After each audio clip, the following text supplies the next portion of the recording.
सभी को वंदे मातरम, हर हर महादेव, जय जय श्री राम। अल्लाहु अकबर, अल्लाहु अकबर जो अजान होता है 5 बार, वो यही तो बताता है। हमारे इस्लाम के हिसाब से हिंदू जो होते हैं वो काफिर होते हैं। हम तो सनातनी हैं, बुत परस्त हैं, बुत परस्ती रहेंगे। उसके बाद आता है जिहाद, सर तन से जुदा। इनको डर क्यों नहीं लगता? जब आप इतने मुद्दों पर बात कर लेती हैं, आपको लगता नहीं है कि आप खुद भी एक मुस्लिम महिला हैं? मुझे तो नहीं डर लगता। अभी ऐसी मुसलमान कोक हुई नहीं है कि जिसके पेट से ऐसा मुसलमान मुल्ला पैदा होगा जो मेरे खिलाफ फतवा जारी करेगा। जिनका नाम लेने से बच रही हैं, असदुद्दीन ओवैसी साहब जी। नहीं, मैं नहीं डरती उससे।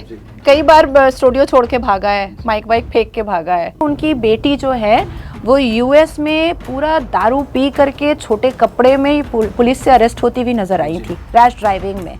तो वो अपनी बेटी के लिए तो बहुत खुले दिमाग के हैं। क्या एक भी मुसलमान बेटी ऐसी नहीं जन्मी जो इस्लाम को ओरिजिनल तरीके से लोगों के सामने रख दे? ये देवबंद का मतलब ही होता है कि जिस देव की पूजा आप करते हैं उस देव की पूजा को रोकना और तोड़ना। उसको तो तोड़ देना चाहिए। कोई जिम्मेदार मौलाना मौलवी एकदम बाइबल तौरात ज़बूर इंजील लेकर के और कुरान लेकर के मेरे सामने बैठ जाए, मैं तर्क करने को तैयार हूँ। महिलाओं के खतना, जो आप लोग शायद सुनकर के आपको हैरानी होगी, वहाँ पर महिलाओं का भी खतना किया जाता है। हिजाब is not an essential part of Islam. Bathroom जाने के लिए, ढककर बाथरूम जाने के लिए पर्दे का सूरा नाजिल हुआ था।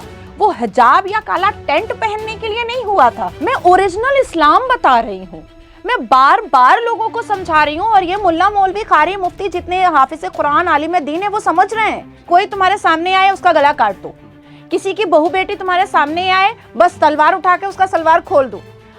कोई अगर अल्लाह को ना इज्जत दे करके अपने भगवान को इज्जत दे दे तो बस उसको तुम खत्म कर दो। ये 72 वर्जिन हूर का कोई जिक्र अल कुरान में है ही नहीं। ये इनका क्रिएट किया हुआ है। कट्टरपंथ तो हर धर्म के अंदर है। हर धर्म के अंदर जो है कट्टरवादी लोग हैं। ये जितने मौलवी मुल्ला हैं, ये हमारे मुसलमान युवाओं को बहला करके, वरगला करके, उनको मिसअंडरस्टूड करके, इस्लाम से डरा करके इनको इन्होंने एक कैद में रख दिया। कह रहा है तुम खराब औरत हो, तुम बदजात औरत हो, तुम्हारा 10 हस्बैंड है, तुम हिंदू से शादी क्यों? मैंने कहा ठीक है, सब मान लिया। सीधा गाली गलोज, माँ बहन इकट्ठा कर रहे हो सबकी।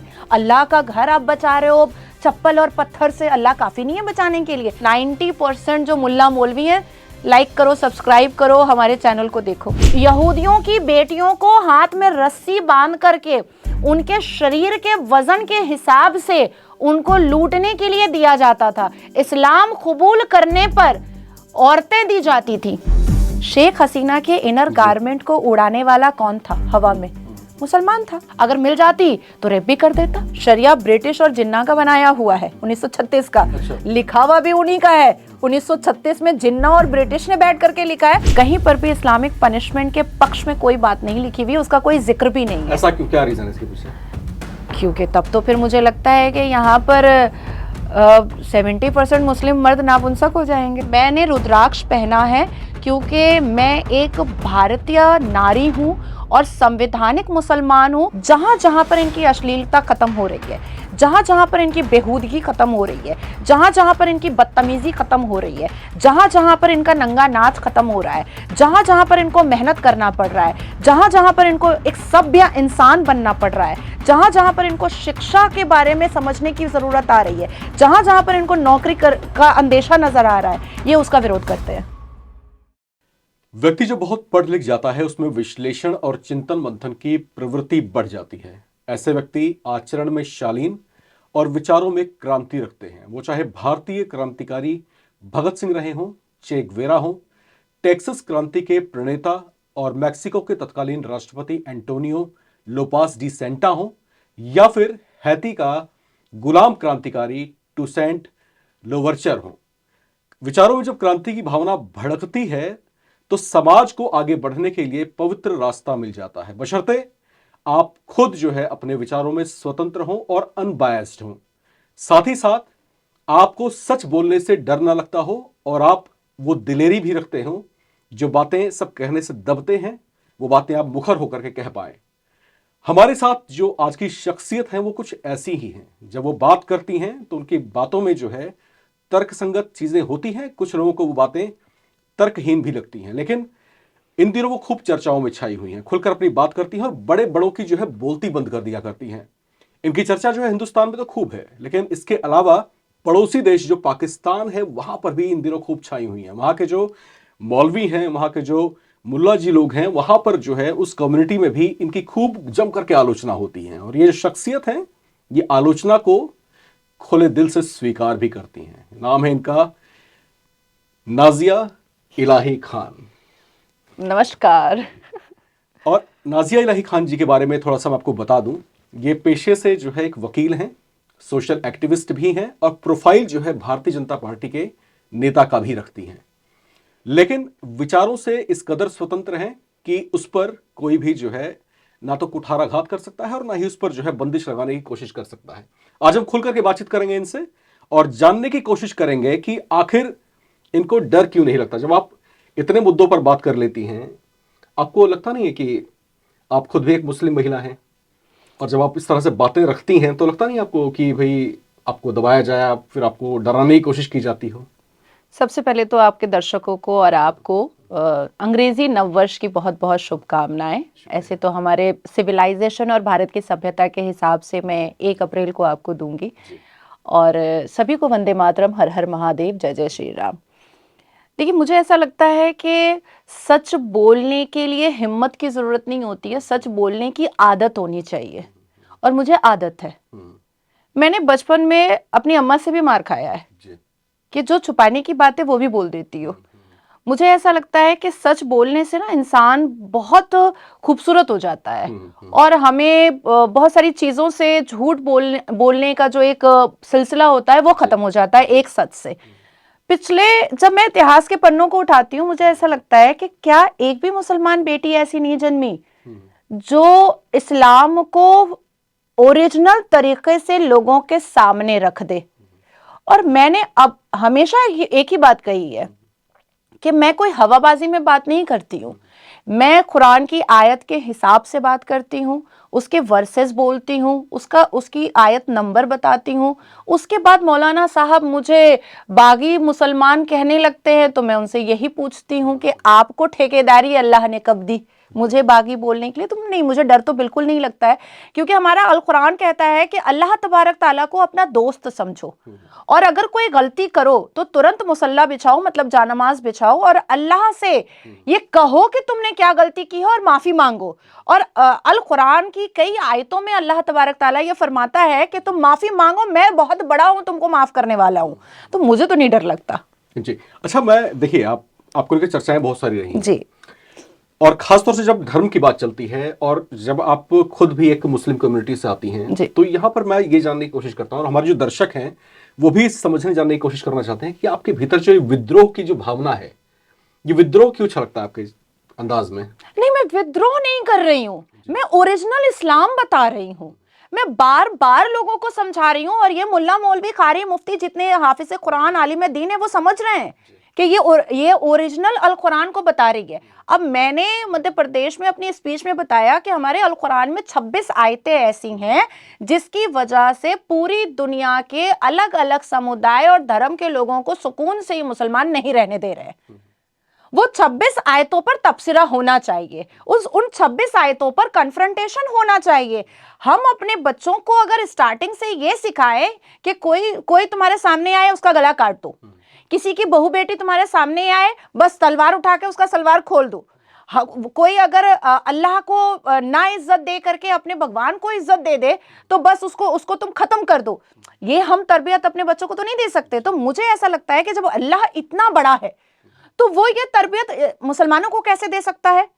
और दूसरी तरफ फिर दूसरे आयत में हम पढ़ लेते हैं लकुम दीनकुम वलिय दीन, आप अपने धर्म की इज्जत करो, दूसरों को उसके धर्म की इज्जत करने दो।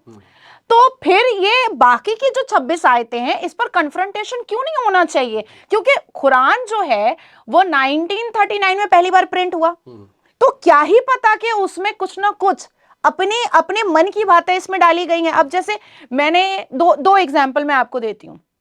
मैंने कहा कि 72 वर्जिन हूरों का बड़ा जिक्र हुआ, आप लोगों के चैनल पर भी बड़े लंबे लंबे जो हैं उसके डिबेट्स हुए।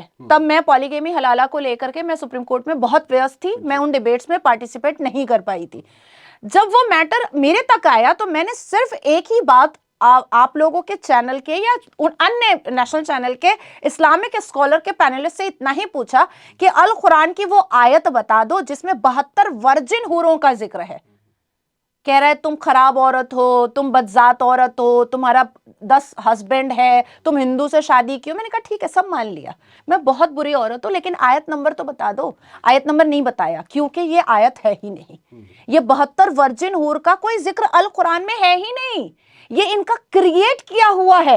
ये इसलिए क्रिएट किए हैं ताकि ये बुरहान वानी बना सके, ताकि ये अजमल खसब बना सके, ताकि ये अफजल गुरु बना सके, ताकि ये याकूब मेमन बना सके, ताकि ये आफ्ताब जैसे लोग बना सके कि तुम बोटियां कर करके फ्रिज में डाल दो।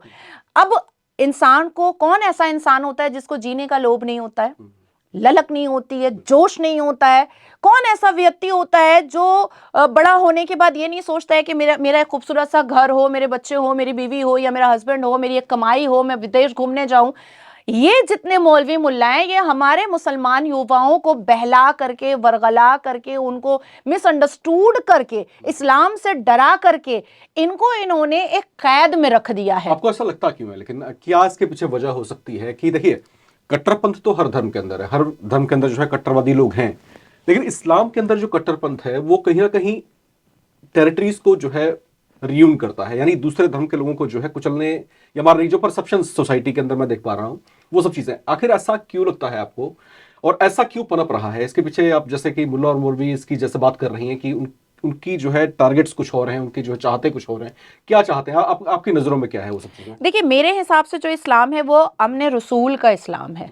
मतलब इस्लाम एक पीसफुल कम्युनिटी है, हम बोलते भी हैं शांतिपूर्ण कम्युनिटी।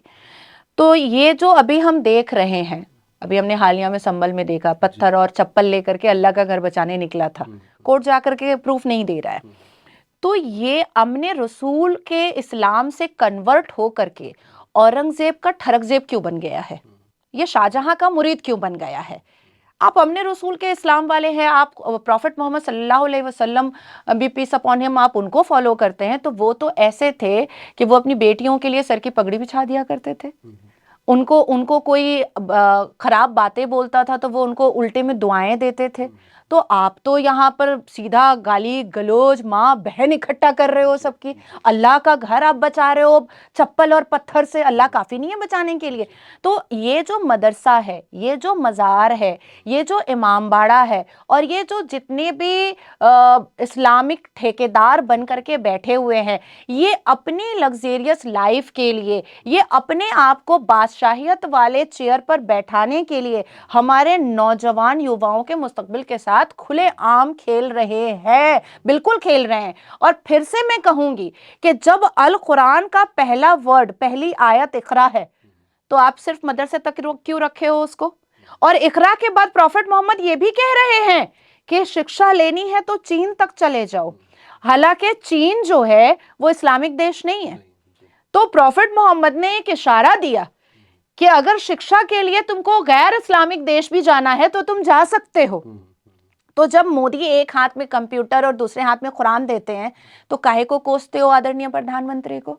जब मोदी जी कहते हैं कि बेटियों को पढ़ाओ, बेटी पढ़ती है तो 2 परिवार पढ़ता है, तो कोस देते हो, योजनाएं ले लेते हो पर कोस देते हो। आप मुसलमान गलियों में जाएंगे, आप उनको अगर फ्री की फैसिलिटी भी दीजिएगा कि मैं तुम्हारा इंग्लिश स्कूल में तुम्हारा एडमिशन करा रहा हूं, तुम जाओ, तुम पढ़ो, वो नहीं पढ़ेगा। जिस उदारवाद की आप बात कर रही हैं, इस्लाम में भी उदारवाद है, जहां तक मैंने पढ़ा समझा है, तो उसमें भी बहुत खुले तरीके से विचारों को रखा गया है। और सऊदी अरेबिया जो है अपने आप में जो है एक एग्जाम्पल है। अभी हमने देखा कि वहां पर मंदिर का निर्माण भी कराया गया, वहां के जो शाह है उन्होंने स्वागत किया कि भाई हिंदू मंदिर यहाँ पर बनना चाहिए। हम जब इस तरफ आते हैं, जब पाकिस्तान की तरफ आते हैं, बांग्लादेश की तरफ आते हैं, हिंदुस्तान की तरफ जब आते हैं, यहाँ का जो इस्लामिक कट्टरपंथ है आज भी महिलाओं को जो है बुर्के में रखना पसंद करता है। वो खुद लबादे में नहीं रहते, जो कि पारंपरिक परिधान पुरुषों का है। महिलाएं जो है अपना हिजाब में रहें, वो जो है बुर्के के अंदर रहें। ठीक है। फिर हम जब दक्षिण अफ्रीका के कुछ जो मुस्लिम कंट्रीज हैं वहां पर जो हम जाते हैं, तो वहां पर भी जो है महिलाओं के खतना, जो आप लोग शायद सुनकर के आपको हैरानी होगी, वहां पर महिलाओं का भी खतना किया जाता है। तो इस तरह की चीजें जो है इस्लाम में आज के दौर में भी पनप रही हैं। क्या आपको लगता नहीं कि समय के साथ ये सब चीजें जो है सुधरनी चाहिए या फिर इसमें परिवर्तन होना चाहिए? आपको क्या लगता है इसमें? नहीं, इस्लाम में रिफॉर्मेशन ना अल्लाह तबारक ताला ने मना किया है और ना ही प्रॉफिट मोहम्मद ने मना किया है और ना ही क्या ये बातें हैं कुरान के अंदर कि अब बदलाव का खतरा मैं है? आपको बता दे रही हूँ, और ना ही अल्लाह के करीबी 25 प्रॉफिट जो सबसे करीबी प्रॉफिट थे उन्होंने कहा है कि रिफॉर्मेशन नहीं हो सकता। हालांकि हमारी 5 अल्हामी किताबें हैं जो रिफॉर्म होकर आती गई। तौरात, ज़बूर, बाइबल, इंजील, तब कुरान आया है। सबसे आखिरी अल्हामी किताब है हमारी। हिजाब is not an essential part of इस्लाम। मैं फिर से बोल रही हूँ। अब ये हिजाब, ये पर्दा आया कैसे? हिजाब, बुर्का, नकाब है ही नहीं, पूरे अल कुरान में नहीं है, पूरे इस्लाम में नहीं है। अब ये पर्दा आया कैसे? तो हजरत सूदा अलैहिस्सलाम जब पॉटी करने के लिए गई थी तो उस वक्त तो कमोड नहीं था और उस वक्त तो इतनी फैसिलिटीज नहीं थी। तो पीछे से, मैं नाम नहीं लूंगी, किसी ने उनको आवाज दिया और कहा कि जाकर के प्रॉफिट मोहम्मद को बोलो कि पर्दे का एक सूरा नाजल करें। तो वो बाथरूम जाने के लिए, ढककर बाथरूम जाने के लिए पर्दे का सूरा नाजिल हुआ था, वो हिजाब या काला टेंट पहनने के लिए नहीं हुआ था। तो ये मैंने क्लियर कर दिया। आप देखिए फ्रांस में भी हिजाब का वो एक बहुत बड़ा आंदोलन उठा था। फ्रांस के कोर्ट में लड़कियां गई थी कि ये मेरा इस्लामिक पार्ट है, मुझे पहनने दीजिए। उसके बाद 3 साल के बाद रिपरकशन क्या आया, जजमेंट क्या आया कि जो पूछा गया कि आप कुरान में से दिखाइए कि कहां पर है, कौन सी आयत में से, किसी आयत में नहीं है कि आपको हिजाब पहनना है, नकाब पहनना है। अब आपने कहा सर्कमसेशन लड़कियों का, हाँ जी, देखिए हमारे इस्लाम में औरत का सेक्सुअली सेटिस्फाइड होना इज नॉट नेसेसरी, या औरत को बहुत ही वैल्यूबल या इंपॉर्टेंस फील करवाना, दिस इज नॉट नेसेसरी। औरत का काम है बच्चा पैदा करना। तो बॉडी के जिस पार्ट से वो अपने डिजायर्स को फील करती है या वो अपने उम्फ को फील करती है, उसको भी काटने के लिए इन्होंने एक फतवा जारी करके इसको करवा दिया है। हालांकि इसका जिक्र भी अल कुरान में कहीं पर नहीं है। और बोरी समाज में ये, भारत में भी होता है और ईरान में ये बहुत ज्यादा होता है, बहुत ही ज्यादा होता है ईरान में। जैसे ईरान में निकाह मस्यार बहुत ज्यादा होता है, ईरान में निकाह मुत्ताह बहुत ज्यादा होता है। और आप हैदराबाद जाइएगा, मैं माधवी लता जी के कंपेनिंग में गई थी तो मैंने खुद अपनी आंखों से देखा है कि वहां पर निकाह मस्यार, निकाह मुत्ताह और हलाला के सेंटर आज भी चार मीनार के पास बने हुए हैं। तो बहुत सारी ऐसी चीजें हैं जिसमें कुरान में मना किया गया है। जब मैं ट्रिपल तलाक के मैटर को देख रही थी 2015 से 2017 तक अपने सीनियर वीके बिजू जी के साथ, तो वहां पर all India Muslim personal law board ने कहा था कि 3 तलाक इज अ पार्ट ऑफ इस्लाम। तब मैंने वो आयत निकाली सूरह तलाक वाली, जिसको मैंने सुप्रीम कोर्ट के चीफ जस्टिस के बेंच पर मैंने ट्रांसलेट करके सबमिट किया कि ये आयत कह रही है कि जिस घर में तलाक होता है उस घर में अल्लाह तबारक ताला रिस्क, मतलब इनकम बंद कर देते हैं। तो मतलब तलाक नहीं होना चाहिए। तो ये लोग मोल्ड करना, ट्विस्ट करना, टर्न करना, अपनी फ्लेक्सिबिलिटी के हिसाब से, अपनी अय्याशियों को पूरा करने के हिसाब से ये करते हैं। लेकिन रिफॉर्मेशन की जहां तक बात है, इस्लाम वाकई में बहुत सफोकेटिव है, बहुत कंजर्वेटिव है। इस्लाम एक्चुअली में बहुत ज्यादा पीछे रखने का एक मजहब है। हालांकि मुझे गर्व है कि मैं मुसलमान घर में पैदा हुई हूं, मैं बहुत गौरव फील करती हूं। लेकिन जब पैगंबर आते थे और जब उनको अल्लाह तबारक ताला जमीन पर भेजते थे तो वो क्या करते थे, वो इस्लाम को और खूबसूरत बनाते थे। तो मैं भी एक प्रीचर हूं और मैं भी इस्लाम को खूबसूरत बनाने की कोशिश कर रही हूं। द थर्ड थिंग इज के हर बार मुसलमान, अभी मंदिर मस्जिद का जो भी विवाद होता है, मुसलमान कहते हैं हम बुत परस्तों को नहीं मानते, और हमारे अल कुरान में कई आयतें हैं जिसमें बुत परस्तों को बिल्कुल सरतन से जुदा करने का लिखा हुआ है, एकदम लिखा हुआ है कि भाई इसको हटाओ, इसको खत्म कर दो अगर ये ना माने। और इसी के लिए आया दावत इस्लाम, अल तक़ैया, उसके बाद फिर जिहाद, उसके बाद जजिया आया। ठीक है, तो अब क्या है कि ये कहते बुत परस्त तो भाई इस्लाम में बिल्कुल भी माना नहीं जाता, लेकिन हम भी बुत परस्त हैं। शायद मुसलमानों ने इस्लाम को और अल कुरान को बहुत अच्छे से नहीं पढ़ा। अलिफ लाम मीम में अल कुरान के पहले पारा में जब हम जाते हैं और अलिफ लाम मीम के वर्सेस 34, 35 और 36 को हम पढ़ते हैं, 34, 35 और 36 को, तो उसमें साफ लिखा हुआ है कि अल्लाह तबारक ताला ने आदम अलैहिस्सलाम को मिट्टी का बनाया, जी। मिट्टी का बनाने के बाद उसमें रूह फूकी, उसके बाद फिर उन्होंने फरिश्तों को कहा, सारे फरिश्ते को जन्नत में कहा कि इनके सामने सजदा करो। तो आपके यहां मूर्ति में प्राण प्रतिष्ठा तो हो रही है और आप अपना माथा टेक करके आशीर्वाद ले रहे हैं। तो हम भी तो आदम के सामने झुके हैं, वो भी तो मिट्टी के थे। तो इंसान अगर चाहे तो सारे विवादों को साइड रख करके बहुत खूबसूरती से रह सकता है, लेकिन कुछ वही मैंने फिर कहूंगी कि वो 26 आयतें जो है वो किसी को सुकून नहीं लेने दे रही हैं। अच्छा, ये कुरान के अंदर जो है बार बार दो शब्द जो है बहुत सुनने में आते हैं जी, हराम और हलाल। और जो चीजें हम सोसाइटी में हम रहते आए हैं और हमने जो सुना है, जो पढ़ा है, जो देखा है अपनी आंखों से, अब मैं आपके हाथों में देख पा रहा हूँ, आपने कलावा बांध रखा है, आपने रुद्राक्ष की एक माला जो है अपनी कलाई में लपेट रखी है, और आपकी कुछ तस्वीरें मैंने देखी कि आप शिवलिंग को जो है जल अर्पित कर रही हैं। तो ये सब एक्टिविटीज आप कर रही हैं, और फिर क्या आपको ऐसा भय नहीं लगता कि जो सोसाइटी या जो कम्युनिटी जो है हराम और हलाल की परिपाटी में चीजों को बांटती है, क्या आपको दंडित कर सकती है इस चीज के लिए? कभी आपको डर नहीं लगा इस पर? नहीं, मुझे बिल्कुल भी डर नहीं लगता है, 0.1% भी डर नहीं लगता है। और मैं एक चीज़ बहुत अच्छे से जानती हूँ कि इंसान की बनाई हुई कोई भी चीज़ खत्म होती है। इंसान बिल्डिंग बनाए वो टूट सकता है, इंसान कुछ भी बनाए वो टूट सकता है। तो किसी इंसान ने अगर एक मजहब को बनाया है तो उसमें भी कुछ ना कुछ कॉन्ट्राडिक्शन तो होगा ही होगा। लेकिन सूर्य, धरती, हवा, ये तुलसी माँ, ये आकाश, ये प्रकाश, ये जल, ये सारी चीजें, ये तो कोई नहीं खत्म कर सकता है, ये तो परमात्मा की देन है। तो मुझे ऐसा लगता है कि मैं सही दिशा पर गई हूँ और मैंने रुद्राक्ष पहना है क्योंकि मैं एक भारतीय नारी हूँ और संवैधानिक मुसलमान हूँ। और क्योंकि मैं पेशे से वकील भी हूँ, मैंने संविधान बहुत अच्छे से पढ़ा है और ओरिजिनल संविधान के पन्ने पर चित्र तो भगवान राम का भी था और रथ का भी था।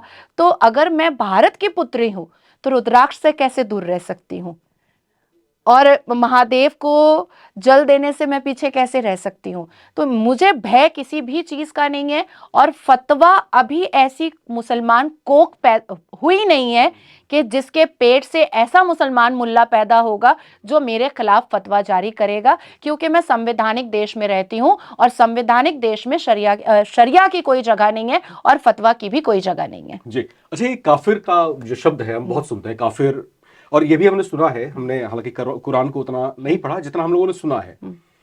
उसमें जो है काफिरों को लेकर कहा गया कि काफिरों को जीने का अधिकार नहीं है, काफिरों को खत्म कर दो।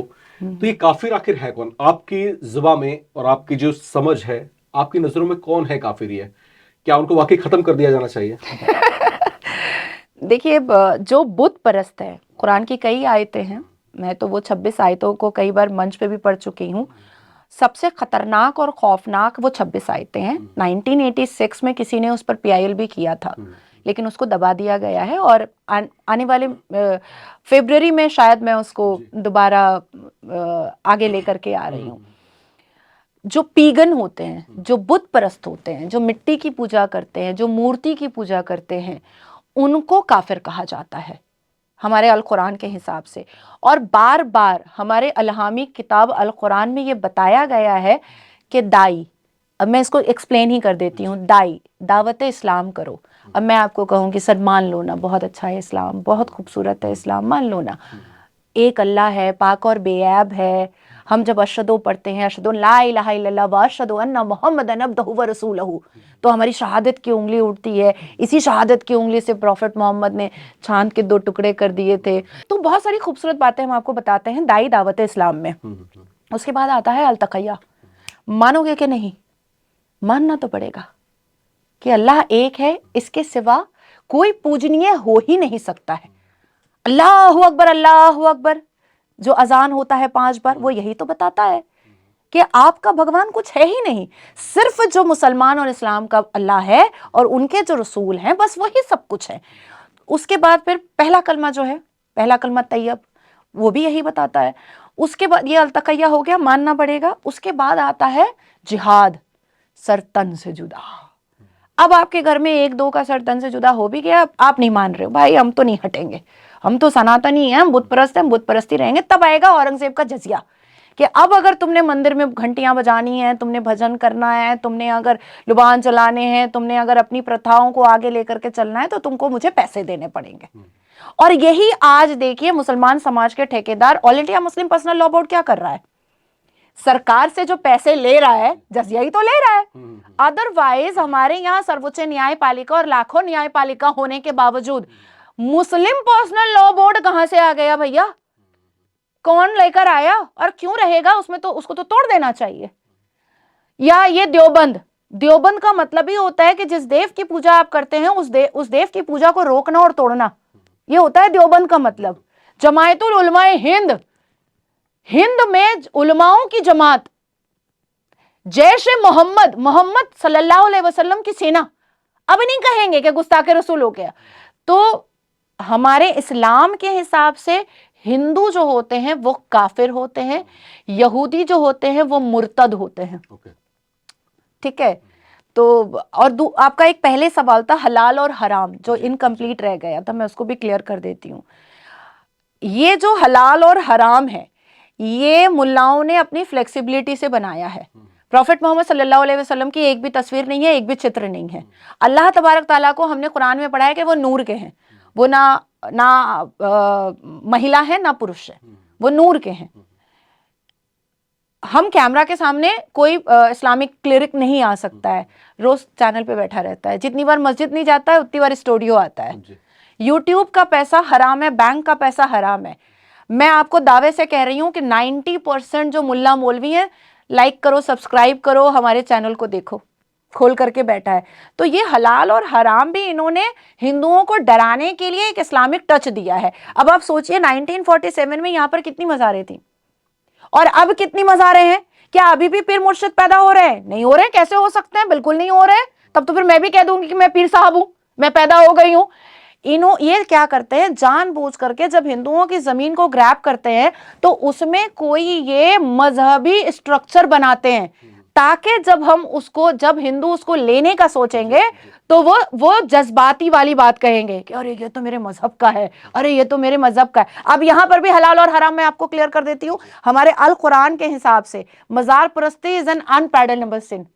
जी बिल्कुल। इतना बड़ा गुनाह है कि प्रॉफिट मोहम्मद ने कहा कि मैं तो किसी खबर के सामने खड़ा नहीं होता, तुम जाकर के सजदा कैसे कर सकते हो? तो अब इनके लिए हराम नहीं है, इनको तो खुद ही तोड़ना चाहिए था मजार, हथौड़ा उठा करके। तो इनका अपना मतलब का एक इस्लाम बनाया हुआ है। जो अल कुरान कह रहा है उसमें से इन्होंने सिर्फ 26 आयतें निकाली हैं, दैट्स इट। अच्छा, ये जो है हमारा जो भारत देश, अगर मैं उसकी बात करता हूं, यहाँ का जो पॉलिटिकल थॉट है, हमारा देश जो है समाजवाद है। यहाँ पर जो पॉलिटिकल माइंडसेट है और हमारा जो देश है उसकी जो आइडियोलॉजी है वो समाजवादी देश है। हम जो है सोशलिस्ट है, जैसे चाइना जो है अथॉरिटेरियन कल्चर है, वहां पर अमेरिका जो है वहां पर कैपिटलिज्म है। ठीक है, तो उसी तरीके से भारत देश जो है वो सोशलिस्ट है, समाजवादी है यहाँ पर। और समाजवाद की जो परिपाटी है, जो उसकी परिभाषा है कि समता मूलक समाज की स्थापना यहाँ पर की जाए, यानी सभी एक समान और सभी चीजों पर जो है सभी का एक समान अधिकार होगा। यहां पर आपने ये बात छेड़ी कि मुस्लिम पर्सनल लॉ बोर्ड, हम जब एक देश में रहते हैं और जब इस थॉट के साथ रहते हैं कि सभी चीजों पर और सभी संसाधनों पर सभी का एक समान अधिकार होगा, तो यहां पर पर्सनल लॉ बोर्ड क्यों?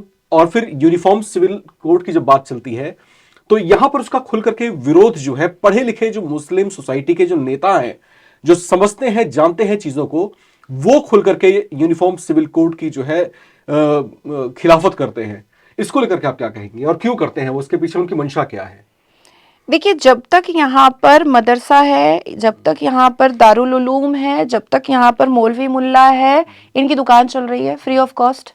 हम सुबह उठते हैं, कोर्ट जाते हैं, मेहनत करते हैं, आप मेहनत करते हैं, ये करते हैं, ये बगल में एक थैला लेते हैं, चंदा उठा लेते हैं, फितरा ज़कात, कभी फितरा के नाम पर, कभी ज़कात के नाम पर, कभी चंदा के नाम पर, कभी कोटे के नाम पर, कभी मेरा माइनॉरिटी के हक के नाम पर। इनको मेहनत नहीं करना है।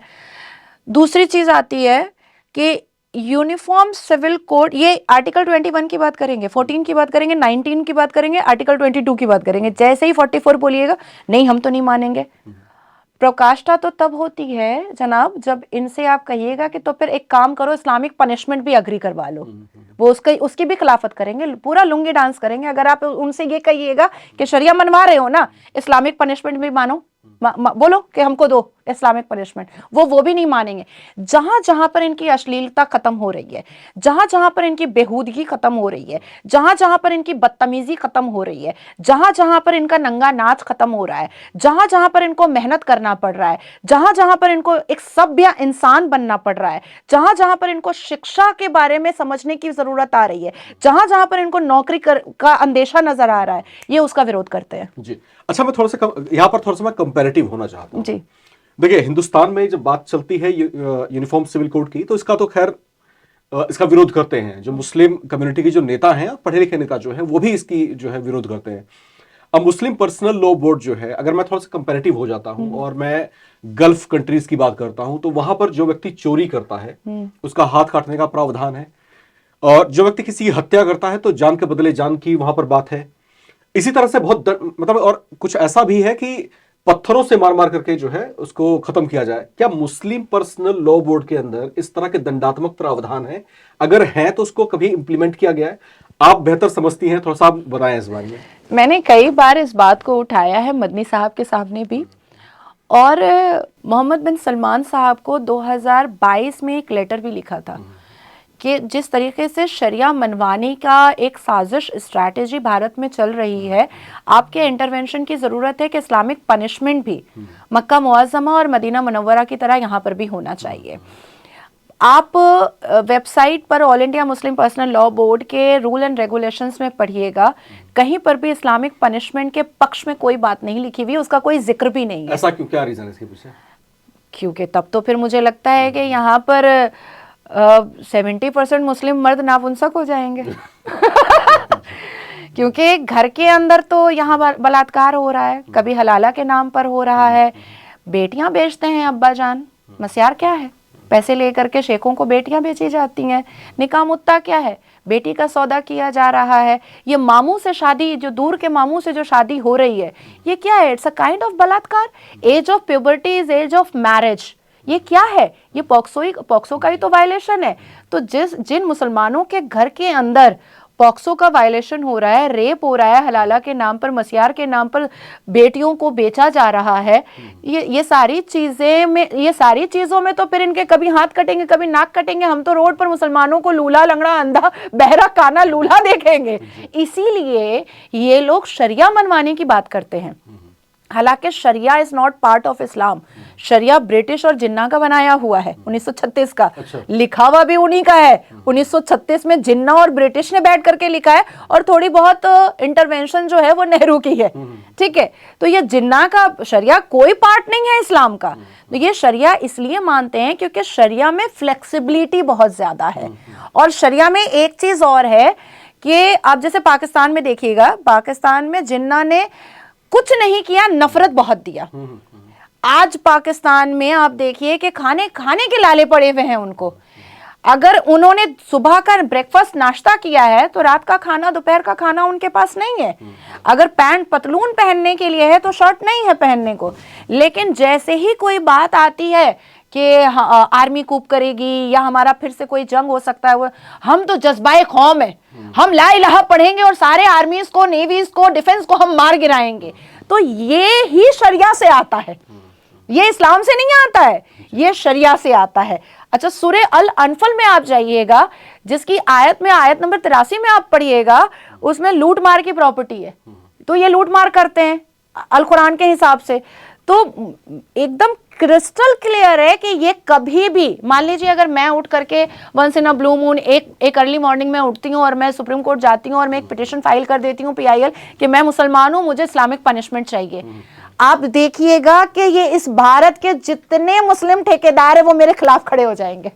मैं आपको चैलेंज कर रही हूँ। ये अपने आप में थोड़ा कॉन्ट्राडिक्टरी लगता है मुझे।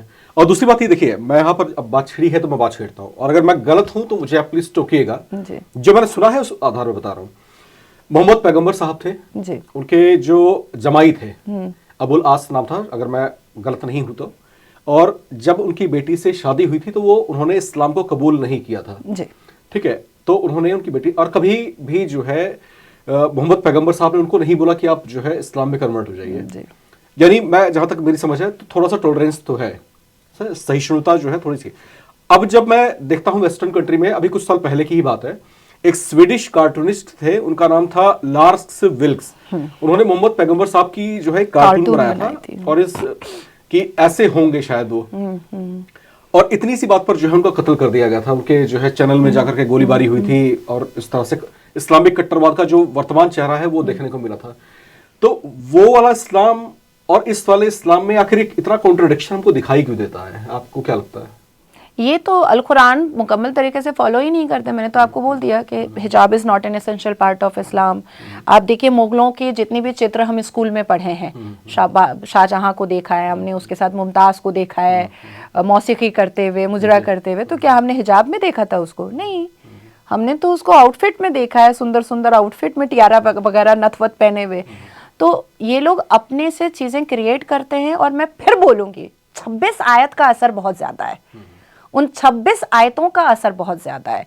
ऐसा नहीं है कि प्रॉफिट मोहम्मद ने ये नहीं कहा है कि काटो मत। हालांकि उनकी पहली बीवी बीबी खदीजा रज़ी अल्लाह ताला अन्हो जो है वो भी यहूदी थी, और उनका निकाह होने के बाद उन्होंने इस्लाम कबूल किया था। कॉन्ट्रडिक्शन तो यहाँ पर भी आता है कि हम अपने अल कुरान में सूरह मरियम पढ़ते हैं, लेकिन आप मुसलमान को कहिएगा चर्च चलो तो कहेगा मेरा इस्लाम खतरे में आ जाएगा। मदर मैरी बोल दो तो कहेगा नहीं, मुसलमान मदर मैरी नहीं बोल सकता, मुसलमान मेरी क्रिसमस नहीं बोल सकता। हमारे 25 पसंदीदा अल्लाह के पैगंबरों में से ईसा मसीह हैं, हजरत ईसा मसीह हैं। लेकिन आप बोलिए चर्च चल के कैंडल जला देते हैं ईसा मसीह के पैर के पास, तो बोलेगा इस्लाम खतरे में आ जाएगा। हालांकि पूरे मुसलमान कम्युनिटी में और इस पूरी दुनिया के मुसलमान घर में जब भी बेटियां प्रेग्नेंट होती हैं, गर्भवती होती हैं, तो उनको 9 महीने सूरह मरियम पढ़वाया जाता है ताकि प्रेगनेंसी में नॉर्मल हो और उसमें आसानी हो। अच्छा, मैंने बहुत सारे जो पढ़े लिखे जो स्कॉलर्स हैं, मैं स्कॉलर्स की बात कर रहा हूँ, मैंने बहुत बार देखा है कि उनको भारत माता की जय बोलने में परहेज है, उनको वंदे मातरम बोलने में परहेज है। जब जन गण मन चलता है तो उस समय वो साइलेंट मोड में खड़े होते हैं। उनकी जहनियत क्या है, क्यों ऐसा कर रहे हैं? जबकि इतने पढ़े लिखे हैं, शायद खुली मानसिकता का होना चाहिए, लेकिन इन सब मुद्दों पर उनका जो मौन है वो मौन क्या है और क्यों है? नहीं, ये एक्चुअली मैंने कहा ना, ये बाबर और औरंगजेब के फॉलोअर हैं। हमारे अल कुरान में आयत है कि जिस जमीन पर आप रहते हो उस जमीन से वफादारी होनी चाहिए। इवन कई सूरतें हैं जो नमाज में, नफिल नमाज के बाद आप 2 रकात नफिल नमाज और एक्स्ट्रा पढ़ सकते हो अपने मुल्क के अमन की और शांति के लिए। तो जब एक तरफ अल कुरान कह रहा है कि आपकी नमाज पूरी होने के बाद आप 2 रकात नमाज नफिल पढ़ो अपने मुल्क के अमन और शांति के लिए, तो फिर ये वंदे मातरम बोलने में प्रॉब्लम कहाँ पर आ रहा है? ये जन गण मन पढ़ने में प्रॉब्लम कहाँ आ रहा है? ये भारत माता की जय बोलने में प्रॉब्लम कहाँ आ रहा है? ये प्रॉब्लम इनको जिन्ना से है मिला हुआ, ये प्रॉब्लम इनको उसामा बिन लादेन से है मिला हुआ, हाफिज सईद से मिला हुआ है। आज भी देखिए यासीन मलिक से आप जाकर के इंटरव्यू कीजिए जेल में, उसको बोलिए वंदे मातरम बोलो, वो कहेगा नहीं बोलेंगे, मेरे इस्लाम में हम वंदे मातरम नहीं बोल सकते। तो इनकी जो शब्दावली निकलती है वो जैश मोहम्मद और लश्कर तैयबा वाली निकलती है। ये प्रॉफिट मोहम्मद के फॉलोअर तो नहीं निकलते हैं। वंदे मातरम नहीं बोलना, मादरे वतन को सलाम बोलना, लेकिन मतलब मैं अब ये जो है सिर्फ भाषा का तर्जुमा यानी ट्रांसलेशन तो है। वंदे मातरम यानी कि जिस जमीन पर हम रहते हैं उसको हम वंदे कर रहे हैं, उसकी जय कर रहे हैं। मादरे वतन को सलाम फारसी और उर्दू का मिक्सचर है, लेकिन यहाँ पर सलाम कहा जा रहा है, उसमें परहेज नहीं। खैर, समझ की बात है। नहीं, this people are very criminal minded. Vande Mataram नहीं कहेंगे, मादरे वतन को सलाम कहेंगे। यहाँ पर संस्कृत और इसको इन्होंने वाइस वर्सा किया है, और ज्ञानवापी को मस्जिद कहेंगे। ठीक है। अच्छा, यहाँ पर देखिए, अब यहाँ पर देश के अंदर जो है आजकल बहुत सारी चर्चाएं, बहुत सारी बहस छिड़ी हुई है माइनॉरिटीज को लेकर के। माइनॉरिटीज के वेलफेयर में चीजें हो रही हैं कि नहीं हो रही, माइनॉरिटीज को क्या रियून किया जा रहा है, माइनॉरिटीज के अधिकारों को क्या दमन किया जा रहा है, इस तरह की बातें। और बहुत सारे, मैं नाम नहीं लूंगा यहाँ पर वरना बातें फिर थोड़ी सी पॉलिटिकल एंगल हो जाएंगी। बहुत सारे जो आप शायद समझ जाएंगे, बहुत सारे बड़े बड़े नेता हैं, इस्लामिक नेता हैं, स्कॉलर्स हैं, बहुत बड़े बड़े पढ़े लिखे समझदार, वो जो है माइनॉरिटीज की बात करते हैं और हक की बात करते हैं, माइनॉरिटीज के लिए वेलफेयर की बात करते हैं। लेकिन जब वही माइनॉरिटीज बांग्लादेश की हो जाती है, यानी बांग्लादेश में जो हिंदू माइनॉरिटीज हैं, जब उनका दमन किया जा रहा है, जब उनका शोषण किया जा रहा है, जब उनको सड़कों पर पीटा जा रहा है, तो यही माइनॉरिटीज का झंडा उठाने वाले नेता, उनके मुंह से एक शब्द नहीं निकलता, इसके पीछे क्या कारण है? नहीं निकलेगा, क्योंकि जो कर रहे हैं वो हिजबुत तहरीक कर रहा है। हिजब को संभालने वाली तहरीक वो कौन कर रहा है?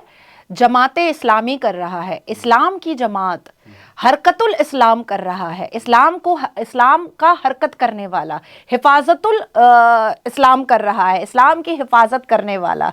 तो ये जितने भी इस्लाम, पैगंबर, अल्लाह के ऊपर जो टेररिज्म ऑर्गेनाइजेशन बना हुआ है, ये किसी को भी काट देगा। उसका विरोध हमारे मुसलमान कभी नहीं करेंगे। क्या आपने कभी भी एक भी जिम्मेदार मुसलमान को सुना है कि उसने ये बात कही है कि तुम जमाते इस्लामी टेररिज्म ऑर्गेनाइजेशन नहीं रख सकते हो? क्या इस्लाम की जमात लोगों का बलात्कार करती है? जिस तरीके से बांग्लादेश में पिता के सामने बेटी का रेप हुआ है, भाई के सामने बहन का रेप हुआ है, और हस्बैंड के सामने वाइफ का रेप हुआ है।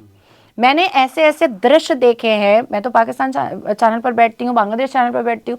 ऐसे ऐसे दृश्य देखे हैं कि मैं रो गई थी कि हिंदू बेटियों के साथ क्या क्या हुआ है। ये कभी नहीं कहेंगे, क्योंकि माले गनीमत जो है ये तो काफिर में आ रही है ना। और लौंडिया, बांदियां, माले गनीमत, ये तो हिंदुओं की बेटियों को आज से नहीं, ये तो बाबर और अकबर के जमाने से और पहले यहूदियों की बेटियों को लूटा जाता था। मिस्र में यहूदियों की बेटियों को हाथ में रस्सी बांध करके उनके शरीर के वजन के हिसाब से उनको लूटने के लिए दिया जाता था। इस्लाम कबूल करने पर औरतें दी जाती थी कि आप इस्लाम कबूल कीजिएगा तो आपको इतनी यहूदी औरतें दी जाएंगी और इतनी अशरफियां दी जाएंगी। और अगर मैं गलत हूं तो कोई जिम्मेदार मौलाना मौलवी एकदम बाइबल, तौरात, ज़बूर, इंजील लेकर के और कुरान लेकर के मेरे सामने बैठ जाए, मैं तर्क करने को तैयार हूं। लेकिन वो नहीं कि तुम बागी मुसलमान हो, ये फलाना धमाका नहीं, तर्क से तर्क मिलाने को मैं तैयार हूं। तो आपको अगर लग रहा है कि मुसलमान आएगा और कहेगा नहीं आप बांग्लादेश में हिंदुओं को नहीं मार सकते, वो कभी नहीं बोलेगा, क्योंकि हमारे इस्लाम के हिसाब से इस पूरी पृथ्वी को, इस जमीन के जर्रे जर्रे को इस्लामिक बनाना है। तो वो तो अपना काम कर रहा है, जो इस्लाम में उनको ड्यूटी दी गई है वो तो वही कर रहा है। अब आप कहेंगे कि अरब में क्यों इतना रिफॉर्मेशन हो रहा है? क्योंकि अरब को लग रहा है कि ये इस्लाम का सिर्फ झंडा गाड़ने से न पेट भरने वाला है और न देश चलने वाला है। सो इट्स बेटर कि रिफॉर्म हो जाओ, इंसान बन जाओ और अपने आप को चलाते रहो, इसलिए वो रिफॉर्म हो रहा है। आपने यहाँ पर यहूदियों की बात छेड़ी है, तो मुझे इजराइल और फिलिस्तीन के बीच में जो डिस्प्यूट्स चल रहे हैं उसकी यहाँ पर याद आ रही है। अब हिंदुस्तान के जो नेता हैं, ठीक है, अब यहाँ पर जो बात उठाते हैं तो कहते हैं कि फिलिस्तीन के लोगों के साथ में अत्याचार हो रहा है, फिलिस्तीन के पक्ष में जो है आवाज उठानी चाहिए। भारतीय प्रधानमंत्री नरेंद्र मोदी जी से जो है अपीलें की जाती हैं कि वो फिलिस्तीन के लोगों की रक्षा के लिए, उनकी जानो माल की सुरक्षा के लिए जो है आवाज बुलंद करें अंतर्राष्ट्रीय पटल पर। तो यहाँ पर जो है बात ह्यूमैनिटी की क्यों नहीं हो रही? मारे तो दोनों तरफ के लोग जा रहे हैं, दोनों ही ह्यूमंस हैं, दोनों इंसान हैं। तो यहाँ पर बात जो है रक्षात्मक क्यों नहीं है? बात यहाँ पर सिर्फ एक कम्युनिटी तक आकर अटक क्यों जाती है? बात यहाँ पर यह नहीं हो सकती कि भाई युद्ध को रोका जाए, दोनों तरफ की जो जानी नुकसान हो रहा है उसको जो है रोका जाए। यहाँ पर सिर्फ इस्लामिक कट्टरपंथ और इस्लामिक फोबिया जो मैं इसको कहता हूँ उस नजरिए से जो है बातचीत यहाँ पर हो रही है। तो ह्यूमैनिटी की बात हमको जो है इस्लामिक स्कॉलर्स के मुंह से क्यों नहीं सुनाई दे रही है? पहली बात कि हमारे रजाकार फौज का आखिरी सिपा सलार एक है, मुखबिर, पाकिस्तानी मुखबिर, वो तो हमारे लोकतंत्र के मंदिर में भी फिलिस्तीन के जय जयकार करता है, लेकिन भारत में सेफ रह करके फिलिस्तीन जाता नहीं है। दर्शकों को मैं बता दूं कि जिनका नाम लेने से बच रही हैं, असदुद्दीन ओवैसी साहब जी। नहीं, मैं नहीं डरती उससे। कई बार स्टूडियो छोड़ के भागा है, माइक वाइक फेंक के भागा है, क्योंकि मैंने सब जवाब ऐसा दिया था। तो वो फिलिस्तीन का जय जयकार करता है, कहाँ लोकतंत्र के मंदिर में, कहाँ हैदराबाद के मंच पे, कहाँ महाराष्ट्र के मंच पे, पर फिलिस्तीन जाता नहीं है। अब आती है दूसरी बात कि अल्लाह सबसे बड़ा है, पाक और बेऐब है, उसके सिवा हमारा कोई माबूद नहीं है। तो क्या फिलिस्तीन और हमास के मुसलमानों से अल्लाह नाराज हो गया है क्या? जो फिलिस्तीन और हमास के मुसलमानों को मोदी जी के समर्थन की जरूरत है, मदद की जरूरत है। ह्यूमैनिटेरियन ग्राउंड पर कभी भी कोई बात हो ही नहीं सकती और मुसलमान इस्लामिक स्कॉलर कर ही नहीं सकते हैं, क्योंकि काटना, मारना, लूटना, फोड़ना, फाड़ना, बर्बाद करना, ये सारी चीज़ें इन्होंने मदरसे में सीखी है, इन्होंने अपने धर्म, अपने मजहब में सीखी है। तो अब अगर और इस्लाम, क्योंकि कई बार हम लोग सुन चुके हैं कि नकल का काम है, अकल का काम नहीं है। अब हम अकल लगाते हैं तो हमें भी जो अब्दुल कलाम वाले मुसलमान हो जाते हैं, तारिक फतेह वाले मुसलमान हो जाते हैं, अब हम आरिफ जी जैसे मुसलमान हो जाते हैं तो हमें तो कह दिया जाएगा, मुझे देखिए रोज बोला जाता है तुम बागी मुसलमान हो।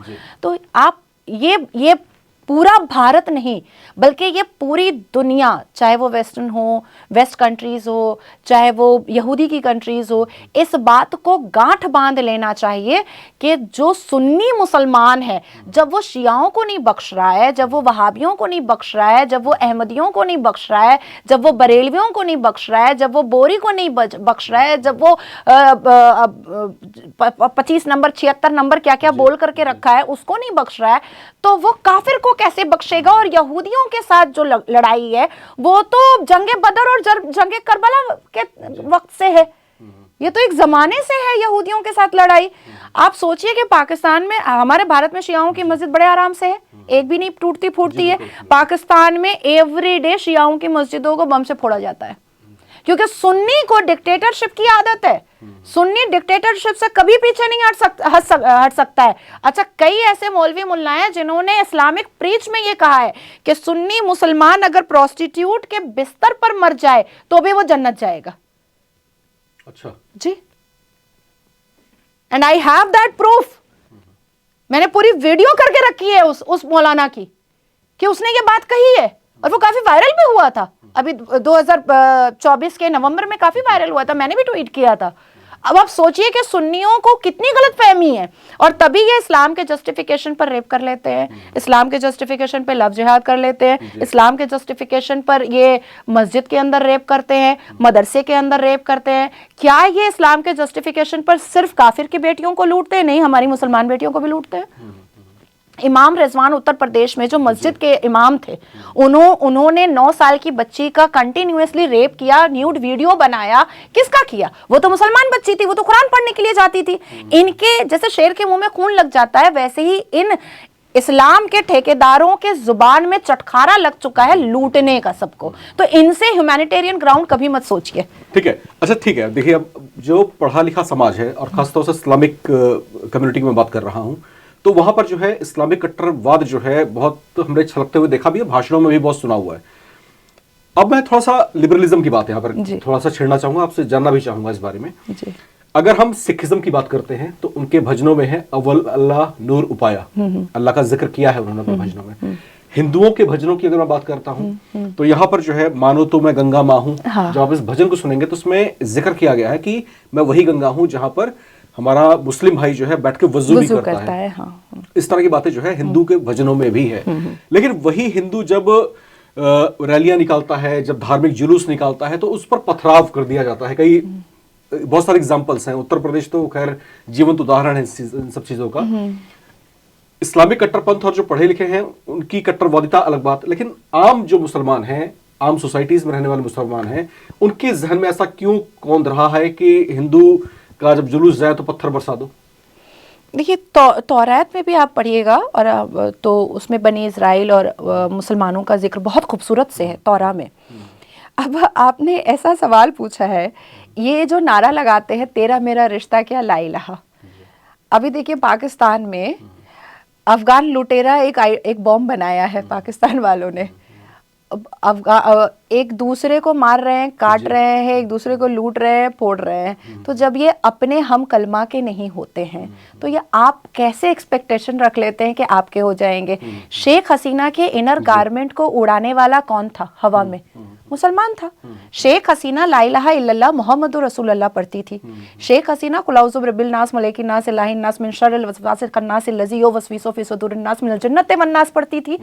तो वही वो भी पढ़ता था जो दाढ़ी में था, सुरमे में था, उटंगे पैजामे में था, लंबे कुर्ते में था, वो भी वही पढ़ता था। तो उसने कैसे एक मुसलमान महिला का इनर गारमेंट हवा में उड़ा दिया? अगर मिल जाती तो रेप भी कर देता, मिल जाती तो रेप भी कर देता। तो आप जब वो अपने हम कलमा का नहीं हो रहा है तो बाकी धर्म वालों को ऐसा क्यों लगता है कि वो आपका हो जाएगा? नहीं होगा। और इस बात का प्रूफ सुन्नी मुसलमानों ने एक नहीं 1 लाख बार दिया है, 1 करोड़ बार दिया है, और भारत में तो पिछले 77 साल से दे रहा है। आप नहीं एक्सेप्ट कर रहे हैं। अच्छा, 3 तलाक का मुद्दा बहुत गूंजा था जी। इस 3 तलाक के मुद्दे पर इतना विरोध हमको सुनने को मिला जी। ऐसा क्यों? इसके पीछे वजह क्या है? जबकि यहाँ पर जो है बहुत बड़ी संख्या मुस्लिम महिलाओं की भी थी जिन्होंने खुल करके इसका स्वागत किया है। हाँ हाँ, बिल्कुल। कि जो 3 तलाक है वो जो है एक तरह का शोषण है महिलाओं का, बिल्कुल। उसका खात्मा होना चाहिए। लेकिन बहुत बड़ी संख्या ऐसे मुस्लिम पुरुषों की मैं बात कर रहा हूं जिन्होंने खुल करके इसका विरोध किया।